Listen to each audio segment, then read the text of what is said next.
Hello and welcome to Manipuri Abroad. Impact TV na puthokchaba mapan gi lamda thabak natraga larik laisu tawdan leiba maitei macha Manipuri macha singbu akhoi studio da kauraga showcase toba adugumba program amani Diaspora speak ta adumbu amuka hana taramna opcheri ngasi gi episode asida akhoina pujarakadori si Canada haiba akhoi gi United States ki continent US की North America की northern section दा लेबा Canada हाइबदुगी lump अदुदा हजिक research अमसुंग like तमदुन लेबा छात्र अनि खकनी मणिपुर दगी करमाइन तो मोय चतखिबनो करी करी qualification चंगी अदुगा मफम अदुदा करम मखंगी climate नो तोंगान तोंगान बा अतोपा मणिपुर मचासिंग Canada दा लारिक तमनिंग बा तारगदी करम मखंगी अखोगी परीक्षा थाब ताबनो कर्म मखन की कंपटीशन जाव ताबनो स्कॉलरशिप कई लई हाइपुन मतो खननबा let me first of all introduce Robert Nomaithem thank you for joining us thank you Robert Nomaithem अखोई पीएचडी इन बायोलॉजिकल इंजीनियरिंग तौरिबनी माजे यूनिवर्सिटी ऑफ सेचुआन कनाडा दा अखोई कनाडा की मिडिल पार्ट ता लेबा दुगुंबा सिटी अमदा लेबा यूनिवर्सिटी नि रॉबर्ट नोमाइथेम सी अखोई Dr. Raj Mohan, Manipur University की chemistry की professor की मचानुपानी and मागी early schooling जे कोई सैनिक तौरी and joining him is Dr. Prithviraj Kangjam. Welcome to the show, Prithviraj. Thank you. Prithviraj who Canada दनी लैदी सी but different part है तारे University of Victoria, British Columbia, Canada दनी he's pursuing masters in science, right? Health information science ता और जी तौरी बनी मालूम दगी नी father की mummy Kangjam Bidur कवि रिटायर्ड सुपरवाइजर नी मणिपुर गवर्नमेंट की एम्प्लॉई ओइरंबनी welcome to the show schooling saint Joseph तो तौरपनी right okay let me start with Prithviraj first okay Prithviraj welcome to our show हजिक नंगना परस्यू तौरिबा हाई स्कूल कनोसी सिगी मतंग दा तारेको अखोई यूनिवर्सिटी ऑफ विक्टोरिया सिगी कनोसी हाइपेतन हाइबिया ब्रा अखोई एनी future नंगी मखा तारक पसिंग अदुदा चंग बक वाइन तोगदुना हाइबि नुवाइनबा करी करी कोर्सेस अवेलेबल लोय कमाई तोगदुना नंग मसी चंगी बनो ब्रीफ बैकग्राउंड थमजा बनो यानी अइना इसाना चंगगी बदी अइसे हानबदा अइगी MBA in healthcare management जिलोरे मतुंगदा कंपनी अबै एंटलियो ग्रुप ऑफ हेल्थकेयर कंपनी अमदा थबक तोरमी क्लिनिकल एनालिस्ट ओरबनी अदो अइना तोरिबा MBA सिगा clinical analyst over the changiba technical skills mayam jida kitang gap am di sana du ude du phangba adu chahi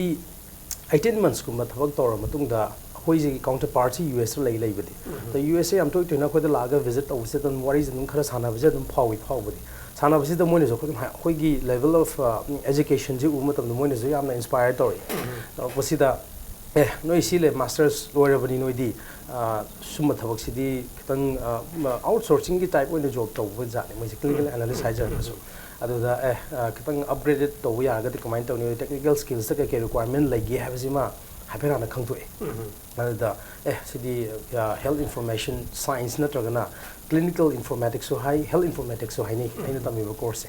si se kai kai lagi si tamaga di akoi ki prospect se amna broad oirani starting from requirement gathering of an IT the gina implementation phase ba se maksida sangma ya bagi am so broad spectrum am ko uba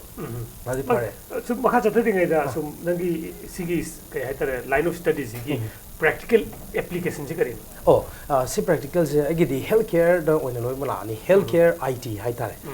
si am mi samna harganda hujik electronic medical records na milam su tongnai hujik si jata ju sinabi an si je hospital manipulation okay the clinical records si da jiki EMR hai je is one type of jiki khuna tami basi de or kani sida lakadi je starting from user requirement anatragana kai kai dakar leke de ge hana hospital is the phazana khangton clinic masa or jo so wo so yarani ko clinic masa da patient se no mo de saming se record se command to maintain to ge na smaina thigalakpa sidani IT ge involvement lakadi je the clinical requirement natra user requirement je koina phazana khonggot pa ngamagadi adu khom tarka de koina hajik development phase lak matam da di koi diagram gum kai mukha yekthok pa malai sida muk diagram yekpa loiraga segi computer science kangu jena coding toraga software je semba loiraga implementation to semba gi part sidi akhoi yam involvement tawde kanang mana yamna highly skill loidana computer sida coding jam haiba mi mo regadi sida changba yai aduna tawa akhoi ID isa medical line rakpani na coding gi line sidi phasana khangde adubu patient amadi nurse haibdi hospital amadi provider amasung akhoi patient size ne di kari kari pamge haibse khangmani na akhoi business ki requirement natragana IT gi any software development requirement samada akhoi jadum piwa akhoi input sadum ngamba adubu da designing tawjima akhoina skill tamukpada hujiki tamsi de yaurani si tor matung da akhoi pithokhrani adugu mo akhoi yam toy toina tanaraga karma software kamaina CMC ki habsi de am toy toina adum unara matung da software develop tor moi de akhoi software je lauraga amu hospital sida akhoi implement tawdawuni asigi phase se akhoi system development life cycle haga zun bhai IT ato starting from initiation dagina maintenance policy da dum loina mak yaw ya health so si Victoria University re chat pagi se si kamai kari no nangi knowledge gap le nang no si after hagi usagi IT gi ID medical gi background gi lakni na IT gi skill se ngod tang shortage sam le bjai nu u phangba so mention ba Victoria sida kari gai courses no available kamai jat khino adu chatle adege sigi se ai sum khano individually gi research ama tawudi amna dakar le hana khanli because ai samak so around 8 months sangi research se phana to ai gi di guide se isana dum self ona tawjaraki net dum thi net thiraga ado ai na thibi bong se university ai tamni mu course am di ai gi area of interest sidi ai hana decide tawjare ko hetor matung da smain changba yar ne de kanum kanba university pi gi happen yeng thoni ya ga da khoi university gi supervisor sida natra na mo gi department sida email thaw se no hoba yare ado moina ju yam phabani moi se dum link se no pi rakani ko beloi pi e moina link se khona phadana lauraga link se par khoi next step se moina dum hairak pa yawi smain to mai tor kan da yawre ado kan da University of Victoria se aini hoji ku shuk tamiba course gi matung ina de moi se they are running this program for the last 36 years aduna is one of akhoi Canada da di hoji ki have health informatics gi any samna ha kan da any organization am lai nang khalse ko lai su lai sima kai lai bang coach ka lai ri se moi se akhoi gi degi alumni yam yawe adu magi je prospect am su lai ba adu masters tamba se US ka amuk Canada ga compare tau se haraga di US khar tang Canada jino khar mu hongi might be akhoi na thabuk ta happen manara ga su dum bai cost effectiveness se yeng da Canada se phal da si chali scholarship da te scholarship se akhoi na han se gi apply tau ba si di क्या फंगंदे अखोई कई गिनो हारगा अखोई grading system का मोय grading system में खेनै अदगी अखोई under graduate आदि अंडर ग्रेजुएट हारे सिदन मु ग्रेजुएट मु हारे अखोई क्लास 12 लोरे तमसे आदन अंडर ग्रेजुएट लेवल सिदा मोयना लरमी ग्रेडिंग गा अखोई सुनै फंगि लेवल सिगा स्कॉलरशिप मेजर स्कॉलरशिप हारे सिको मोय असो बुजु स्कॉलरशिप मयाम दे मसाम सादी मयाम सम सादी दum फंगि endo achobu si tanarang matam da di grade system sida akhoi jeta competitive ka hang koina hana ado hojik si nang self funding we ra ai phange akhoi gi graduate society na akhoi gi university ge malai sina dum tha humari khuding gi phange asuma pirani adu main de dum so adu akhoi gi scholarship ne adu full scholarship di natri nate okay adu hojik ta sum hai da kyam di mu phom la ka di thanari ai di paisa aina changki bada tawbadagi ai hojik se paisa thadre ai di sanghar matung da after 5 months ai hamada part time ama tawre aduga foreign lam da khoi like tam da khwai di an ba hang ko je paisa kyam jang doi ro si ne aduna ne hang ise university si university ma ha ge tang poli ko akhoi gi university se one chahi amada man changi se lakh Indian rupees sa sa do di lakh tau tre thang sang okay ado ai ahan bagi aina sabak tor bagi cha ma amazu lai de ado gi financially support sakar phange ima ho gi ahan bagi da kitang bagi da khar phangre ado ma kha tar pasi de aina anu mana part time self funding lai tor ado ga chahi dependent way dre tawdre chahi olak pasi da di ai ko opna khoina like tam bagi master si da khoi Canada gi experience or industrial experience ha si phangna moina khoi da chance ba dum pi adu sum thingane yaurga dudi gi sahi madagi dum thabuk to changre okay si paid ke no ne bo paisa tolop pi bani phangani okay so yum the dependent way dre hoji isana dum finance to gire hoi adu kya watli ai je handaki January gi si January term si da ai lotion gi have gi plan okay other research se akhoi gi course haiba ma ga lai adagi research si loire matu nang Canada dum thabuk phangdori bra or atopa jaga manang US khangde atopa khangde yenga kadori bra asida akoina kona gi future gi prospect ama yengse haraga di aina hojik tamiba course moi gi dadi skill jobs haina moi gi grading system da khaido ga legre aduna khoi di hek loi baga सागी कोई green card से apply तो वैसे यार ने मोइन सु provincial nominal programme को सु हाइने PNP high से सिदा कोई प्रोग्राम तो याय करी गुम्बा प्रोविंस से थादो चत तारगदी आदो असी जे अप्लाई ओइद्रे अदुने एटलीस्ट आई लोर मतुंग दसी फंगद्रि बौती ना लै थादुइने ओके ग्रेट विक्टोरिया यूनिवर्सिटी की मतंग दा कोई अमुक वारी साजी but before that let me come to Robert Maitem PhD in biological engineering da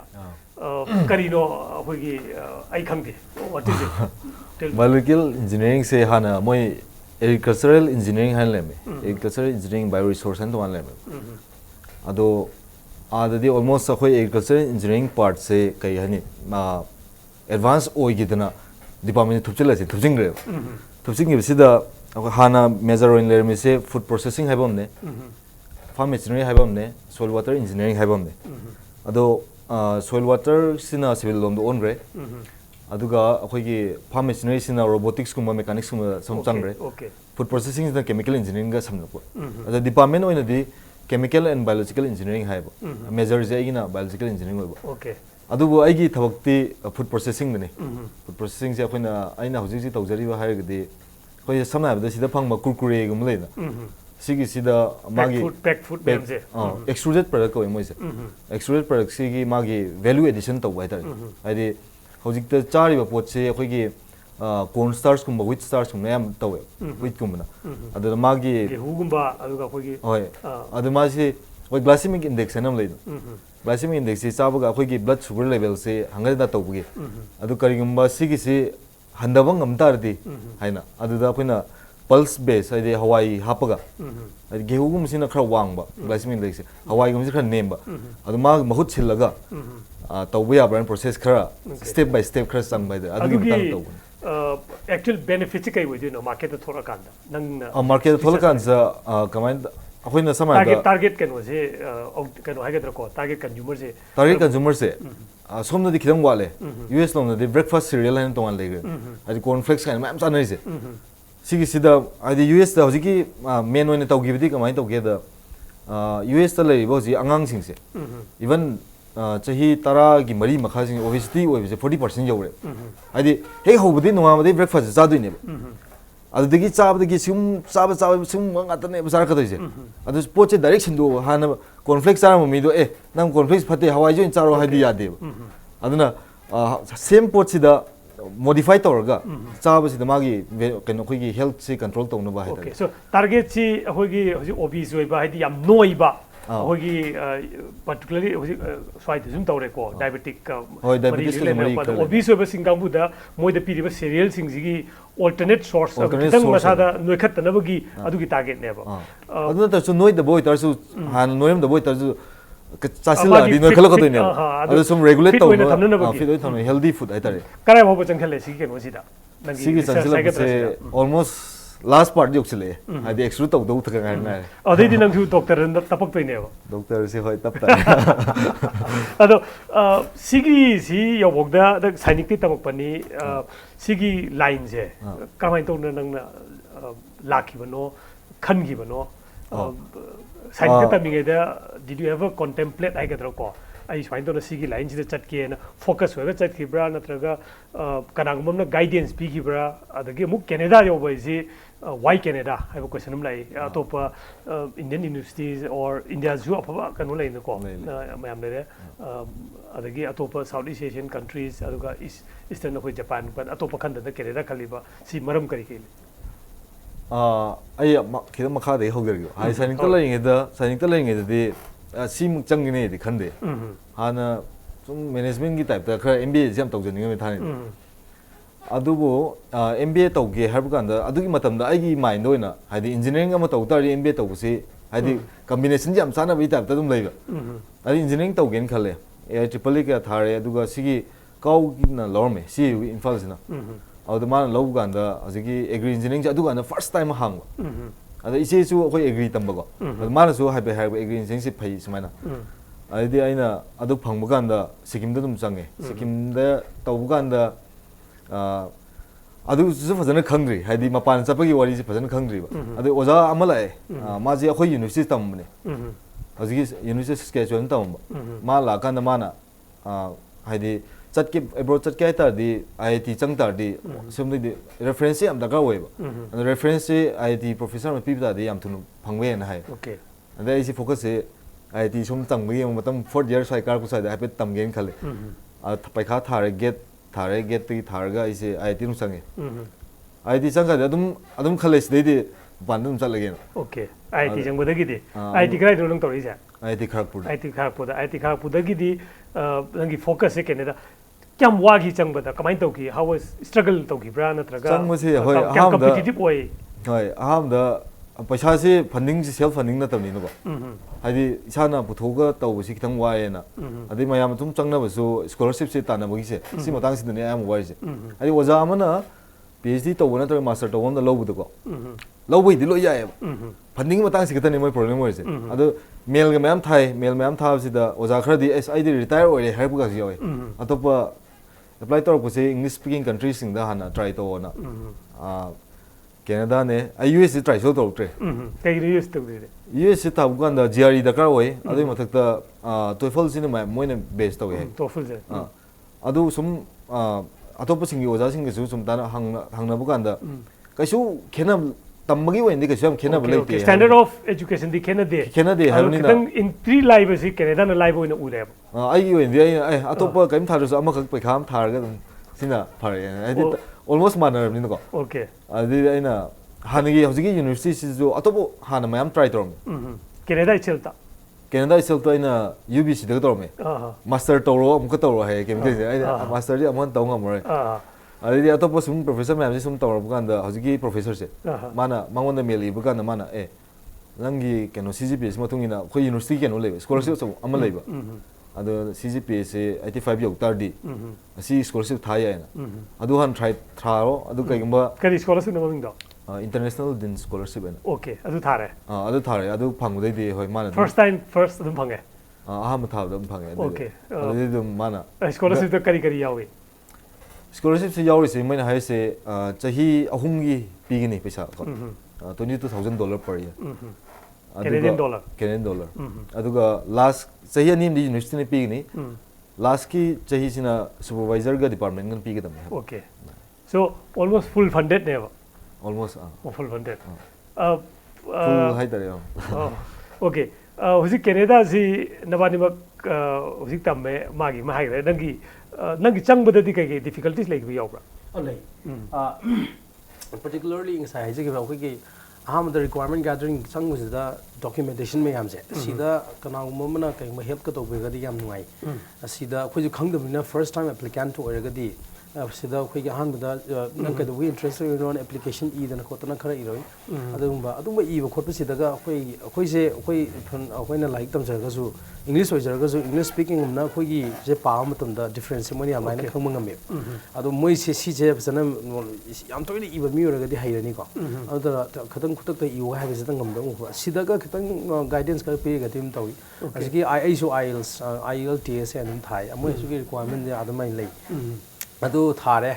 lo matung da di ai university mari ni ai apply to gase adu da University of Toronto tawe adagi university UBC ji di laite wai se ai program se yam specific oi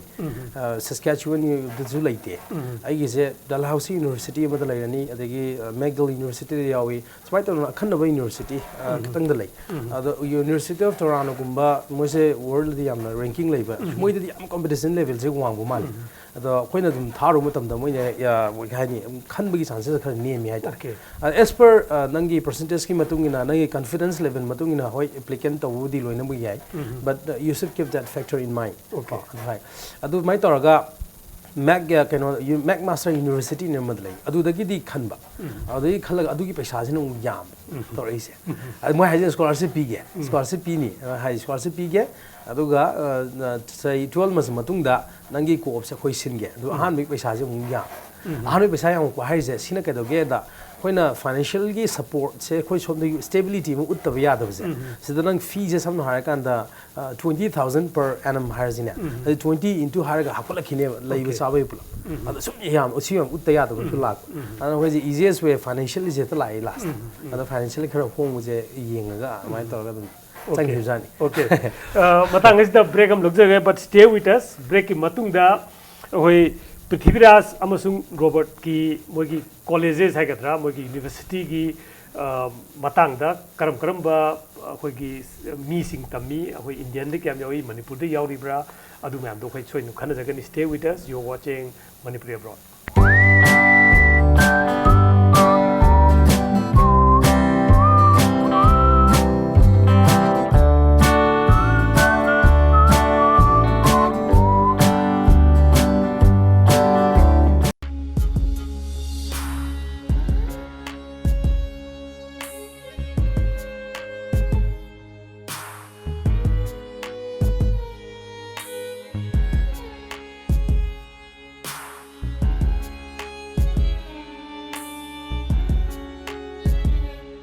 Pengba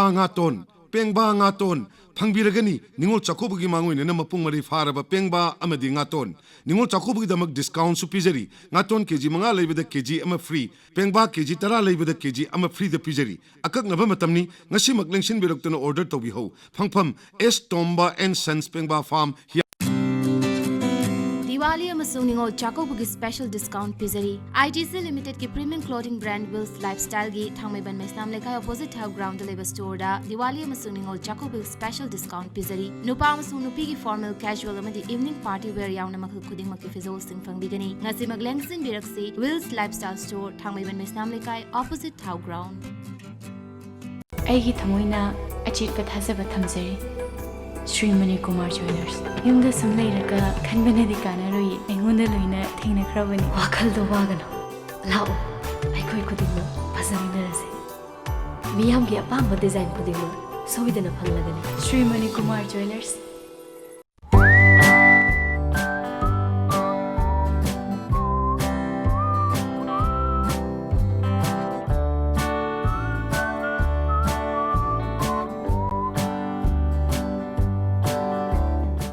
Welcome back. You're watching Manipuri Abroad. Diaspora Speak Tani. Adomna yengbiri basi. Akoi break ki mamangda Robert amasung Prithviraj gi hapet kamai tona Canada yogi to khange but university itself ki matangda hapetang kantok si Prithviraj da horke. University of Victoria karamba part of Canada da leibno aduga kari magi kai haitare ko profile se kamai lei in terms of magi akoi side lei na college afaba akoi DM college school da bo ro dai lei na ko in terms of aduda kamai to bono aduga tamba lakpa se magi mi type se Indian macha yam tambra aduga karam kamai to University of Victoria is British Columbia की capital नहीं तो province ना British Columbia और Victoria से ले अदु मागी major city में ले अदु world is famous है Vancouver the Vancouver से जो मागी two major cities हैं माइस माइने ले अदु University of Victoria is the western coast west coast west coast University of Victoria is if अखोना ranking wise Canada की मनुंग ददी मासे 7 or 8 rank लई अदुगा कइनोना world wide थना मासे 200 something में आदले okay ranking wise तको अदुगा मोइना most of them पीरी अखोई की University of Victoria जिगा UBC जगह से BC ददी आमना strong होइबा university ने हने लोंग नहीं अदुना सीना Victoria ददी आमना young university ने को around hardly 53 or 54 years का तंगाई UBC the it's very old universities अदुना अखोई की medical part of the section J UBC का tie up तो ले गिबा okay अदुना मोइना youngest university दा मु on मतम दना मोइ Canada the number 1 youngest university da aduga medical yaud ba hai okay medical koi lei taw ni na and infrastructure da si se international students se haina han masang matam da di Indian macha se engineering da khara lagami aina tamiba line asiki health information science di ai thandani okay till now koi la hana atopa stream da atopa Indian Manipuri atopa ga Maitai BC hojiki Victoria University da ithandani ade BC da sumain tawduna masters to tawraga lei se ai ithandani okay whole province mamang da meti mecha dudi tamgiba khotpa record leite yo adagi atopa country atopa sida tamba lakpa je amba Canadian ngata oibra hoji Indian khari lei ra major portion of the students ꯀꯥꯏꯗꯤ international ꯁ꯭ꯇꯨꯗꯦꯟꯠꯁ ꯀꯌꯥꯝ ꯌꯥꯝꯒꯦ international students se anambana Chinese ne Chinese Chinese na major ni kai gino da akhoi se west coast se China ga jam na ila Chinese am lai Chinese ki jo wo ji Vancouver si da Richmond na jaga am lai moi je all Chinese na cover tor lai ba aduna hojik majority da yeng ga di Chinese na ai ni khan da 70% international students oi atai si di pura mix ore ni India ma sa khar yaw India jana ma jo muk moi Punjabi ma sina mu ya me heli adagi Tamil Nadu dai khar zulai aduga Kolkata des khar smai to kon mix na khwai yam sina Indian da yeng tar ga di Punjabi se mu ta ni aduga atai sina re Punjabi je everywhere amani atai sina khoi loi fill up to faculty di ka hoin tawe faculty se anam no sure adu ma gi moi se university gi afo afo ma gi department khari lai je University of Victoria je matam de yam no phau se moi gi okay gi ocean study moi west coast gi ocean study moi na matam ocean gi department se ma yam linge adagi amana muk khoi gi music gi drama gi theater gi kano department je ma gi strength se dune moi strength se mai mai lai mai university ngam sangam je du mai na lai adu lai budi anam mana di loina mak department khoina dawang di loi lai tar ga su akoina sidana sikhare na pai kana chana bu gi kano dune mai na lai okay Robert Sesquan ji hoin tawe location wise central Canada माने प्राम में है मोई से basket of wheat है नहीं मुझे आधे province कर ले मुझे सी province से प्राय agriculture लेन गाते नहीं आधुना अखोई university को हिंदी top तदी agriculture तुम ले रहे माना department wise तो इसमान कोई चावरे अदुगा funding कई का इसमान कोई वांग अखोई किसना agri का मरी लेना बिना कोई department की सुलाए biological engineering part से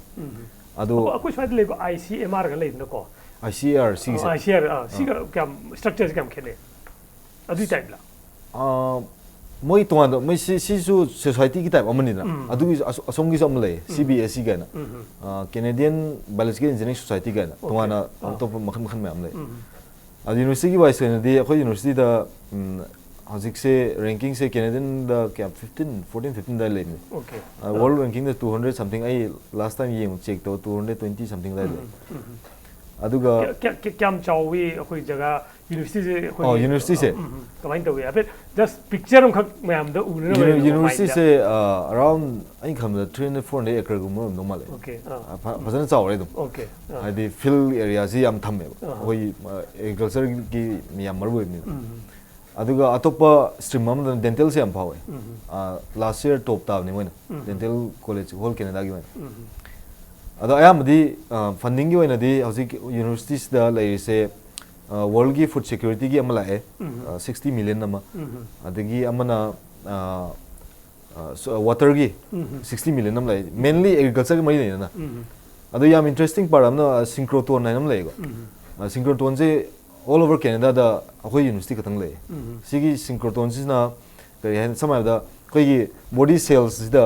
कैंसर ना रहे है कैंसर ना से सपोज सगोन ना रहे सगोन जी कैंसर ना रहे कंदा सगोन जी हाथो खरदी कैंसर टू डेवलप तो येंग यादे नत्र सगोन जी टाइमली पुसिले येंग याब से हजिकी द लाइफ साइज अखोई की सगोन जी पुरागा थमगा येंग बे ओके सिंक्रोटोनाइज से अखोई केनो गमने माइक्रोस्कोप कुंबा हाइतरे अचौ हाइतरे ओके ओके अदो मासे मागी डिजीज प्रोग्रेशन दु माना अदुम येंग लेतुने स्टडी अदुम येंग बे अदुना अदुमाइना अतोप यूनिवर्सिटी मयाम लेसु अप्लाई मयाम तवे पैसा सपोज मा अदुगी सिंक्रोटोन दा पुंगम वर्क तोगे है मतलब $300 गुम लोगने ओके यूनिवर्सिटी की साइट की so जाता facility why the one of the top kind one I think kari facilities fangi no as a student as a research scholar when I gadra research scholar when अखोई की GSA नाम ले graduate students association ना अदुगी through दा अखोई की करी है नी activities games की ओरो अदु तुम सिलकनी मोइना अदि मथकता अखोई की transit अखोई बस की जातुक सेशन की मोइना तुम सेने okay अदुगी मथकता departmental wise party to khotpa haidi like social interaction ai tare adu sile adu whole graduate ki oise dum silakani amai activities ki di adum watte hai tare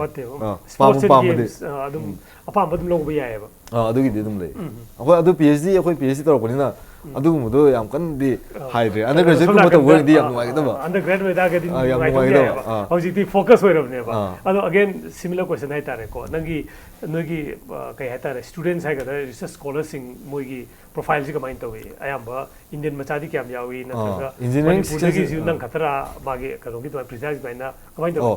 Manipuri ki ai khitang oiram bane hana ma change ai junior ne sikim ta minarba mana master gi apply torpa ada tolen moirang themena tera dagi ma change ma nabani sure ani sure kitang lonely way faramani kitang phare adu international students sing se akhoi gi department akhoi di engineering section di loi wange all over Canada I think so IT ma thak le mani en khamda akhoi department da Canada di ani khak yawe whole graduate chida PhD kenuga pulaga ana ayam di aduga mik mai Chinese di yam di yame Korean jo Chinese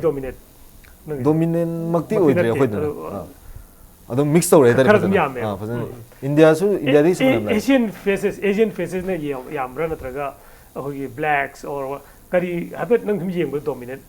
Koreans, Chinese, whole university Manipuri all put together like no Asian faces hai dare ko outside the Canadian yeng da di Asians in kar yam okay kitang yam adu local ma'am Canadian student ma'am su yauri ba yauri okay I'll say the now coming to kano kai hai dare ko nabani si Canada de lebani adu different parts ni kamai do na connect to gi connect to se dum phone da kamai khangna gi kamai no na bano kamai to gi bano ma je nang na Saint Joseph to tamok pani nang na Sainik to tamok pani ado Facebook da udi hana ma je khangna ni ko khangna ko wari je dum sanare adu sanaraga akhoi je moi gi ningon cha ko gi ama akhoi get together gi type ta mo to da koi thingna gi adu din han bu lak to ban adu lag ta ki slag adu du wari sana badi hore adu ai ma ga research sida kharaga mana bu khala ai to research sina ai stroke research to jabani stroke sida koi gi hida uncle ATP en si hida se mai pung tha bai matam lai si je mai Canada da yam kana tori na koi gi rural area sidi moi je hospital specialty hospital nang na ba lak pasigi matam ji chaw province am chaw ni na adu unju ta san matam ji da di moi se por ko ngamde adu bu stroke gi si hida thabagidi my limited time period window period am leibni na thada si komaina thun ji ge have sida in research to bune okay ma ga research kharan tana okay travel plans di punbra so sei chathok kasin do je tongan ba dum travel plans to punre okay sum khangna ko dagi Canada da lebi habidi gi sum Canada brought you together hai dare ne adu punbadi agi akhoi gi maitai gi group ada lai ba akhoi gi so gi ma kaino lai sa Diaspora jam lai bido okay adu ta dringe the first thing no ge university leifam ji kamai to cha ba khop kamai to hostel type to brand raga is it rented to level kamai to ngi moi se hostel su masters ka PG ga se levels moi de single room to ga dum PDP da koi na han ba chang si da yam na ki gi chikang ki ga apply moi ni pi re yam tangi moi gi in campus stay har ga di pot se loina muk tangi adu matam du moi na 1 month to $1,000 ko adu da koi je safety am di pi han ba hek sapar na matam da di ado ai je du paisa ji kitang ka to me na wari je saraga ai 2 days ang legi haraga han bagi 2 days legi adu ga ma 2 days da ino panj thi adu mo je at least am je 50% gu I mean half of the difference like pan le gi na okay kanu gi di session gi di ai di apply university da lai di lai adu tang same condition ne ba ma pan dum lai adu aha mala ko dai di tamura ne sorena sayang digi maga maji ke sanskrit nu lai ji pau pi han pau ma ji pau phong ma na ke do le bina maji ada city transit da thabuk to ni okay maji dum maji citizen on gre citizen gi lai ri position lai okay adu ma na hope to meet him sometime okay adu ma dum pick up to lai airport ge adu dum adu atopa room ke ga so mental ma he ge go phang ge ba mental phang re straight okay ado cha ba thak pa kamai to noi mapan le min you cook yourself or kamai to cook to adu de kamai Manipuri adu di loi phang misop loi phang ge ba kai ge no phang ge sama ngari di dum watre ngari di phone laitra na atopa ise Calgary lai ise ngari laitre ha dum thare ngari man mu ju phangi koi Chinese ki lai de Vietnamese ki man mai ta koi ju ngari gum ba phangi man adagi chaba se let's say gross idea am ko student ka moi da sum khangni na mu sing na lai ba se 400 tagina 500 se adum ye lai bi ya ba range ne lai ba khatagini ko chaba se koina $200 na hire ga di ya adu kana ngum mana university da sab matam jida first say ai di hana khangte kona leira kan khangi koi mai university khuting gi food bank kana ma lei adu satra jing jina on han bla ko sida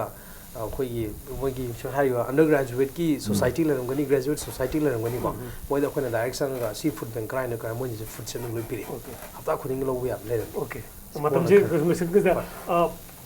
Canada as a whole da nabani dum founder mina tai meti ji diaspora gi batang palle kayam lei meti family sa ga Manipur da gi family za to bo meti na ta bo ta ga su ahoi gi tong tong ma ching gi chinau sin kyam theng nei no ka kamai lei association ga form to bro kamai to make ana Manipur association for Canada nam lei da khoi ju dum yearly khoi dum member dum moi okay membership ga muk lei mo ja student ki de $20 per annum adagi family ki na masing ga muk lei oh as a total da di ene khan bada individualistic count kar ga di 150% gum lai ngani family wise eng ga di within 20 families ki manung lai ngani ayam ba mo se thabak to ga lei ba kangbu na oi bra loi thau to okay adu mayam se adum sida khoi gi khek thang da bada USA da leiba kangbu sing moi kano form to edna ko moi nama to ga chako ko ba ni mo chako ba se mo hi to ga sa mani noi to bra hoi ai tang manga da yum jang ga de sidai chak do ne do tang manga de tang manga dum tare mas aduna halaki na ore halaki tang manga da lei Calgary da ni na ni pundori bra mayam se loi pundori 하루네 너희 분부게 두기 때문에 분부기 세 타번 종디 소이다 타번 종부금 뭐 아니 자감디 소리 자감 떠오르니 mayam 아니 one night 뭐지 홀데이 떠오르니 뭐지 아니 5th 제 하워가 이브닝 소이드기 하워가 좀 짜바 코버 떠오르가 타번 그 종들 거 떠오르가 농알가 좀 삼사기 마품도 한다기 봐 신이 떠오르지 오케이 so 아두마 가롤레고 아도 next akogi as a young guy don't attend na traveling because so into one kale hobby ke to we apart from research dong na sum hoi ke no ti to le mo ba traveling se other summer je am person traveling to no matam kaim ka koi na last year la this year su koi pula traveling to na Calgary da direct la e Calgary de mo Edmonton chale Edmonton de Saskatchewan chalo ge isai yeng mo Diaspora mai to chale Diaspora ga chali ba drum heller ga na dinosaur gi mai fossils ma ai hai bisa ga je chanta ko tan to apart from that beyond Canada this Las Vegas ka nam chap chu yo okay mai sidi sahi ko ding US ga ta cha sa oh yeah ai to chat pati dum chat kan hek summer se July se me am chat na mata ne kai tho dum chat kha northern part of Alaska ka nak na bina ing bidi soi ingam gani winter si kamai to wi